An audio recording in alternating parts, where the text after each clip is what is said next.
കടുത്ത രാഷ്ട്രീയ മത്സരം നടന്നൊരു മണ്ഡലമാണ് കുന്നത്തൂരിലെ LDF സ്ഥാനാർത്ഥി കോവൂർ കുഞ്ഞുമോൻ റിപ്പോർട്ടർ ടിവിയോടൊപ്പം ചേരുകയാണ്. എതിരാളി എന്ന് പറയുന്നത് ബന്ധുവായിരുന്നു, ഉല്ലാസമായിരുന്നു. അപ്പോൾ വോട്ടൊക്കെ പെട്ടിയിലായി, ഇനി റിസൾട്ട് വരാൻ മണിക്കൂറുകളേ ഉള്ളൂ. അപ്പോൾ അന്ന് പറഞ്ഞ ആത്മവിശ്വാസം ഇന്നും ഉണ്ടോ? തീർച്ചയായിട്ടും വളരെ ആത്മവിശ്വാസത്തോടു കൂടിയാണ് ഈ മണ്ഡലത്തിലെ LDF പ്രവർത്തകർ പ്രവർത്തിച്ചിട്ടുള്ളത്.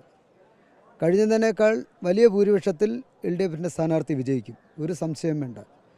കേരളത്തിലെ ജനങ്ങൾ ആഗ്രഹിക്കുന്നത് ഇനിയും പിണറായി ഗവൺമെൻറ് അധികാരത്തിൽ വരണമെന്നാണ്. സാധാരണക്കാരൻ്റെ കണ്ണീരൊപ്പിയ ഒരു ഗവൺമെൻറ്റാണ് പിണറായി വിജയൻ ഗവൺമെൻറ്. അപ്പോൾ മൂന്നാം ടൈം ഉണ്ടാവും? തീർച്ചയായിട്ടും ഉറപ്പാണല്ലോ. ജനഹൃദയങ്ങളിൽ ഇപ്പോഴും ജീവിക്കുന്ന ഇടതുപക്ഷ ജനാധിപത്യ മുന്നണി, കേരളത്തിലെ ജനങ്ങൾ ആഗ്രഹിക്കുന്നത് അവരുടെ ജീവിത നിലവാരം പടുത്തുയർത്തിയ ഒരു മുന്നണിയാണ് ഇടതുപക്ഷ ജനാധിപത്യ മുന്നണി. കഴിഞ്ഞ തവണ നമുക്ക് ഭൂരിപക്ഷം പൊതുവിൽ കുറവായിരുന്നു. അപ്പോൾ ഇത്തവണ അതൊക്കെ മേക്കപ്പ് ചെയ്തിട്ടുണ്ടോ? എന്താണ് അവസാന കണക്കൂട്ടൽ?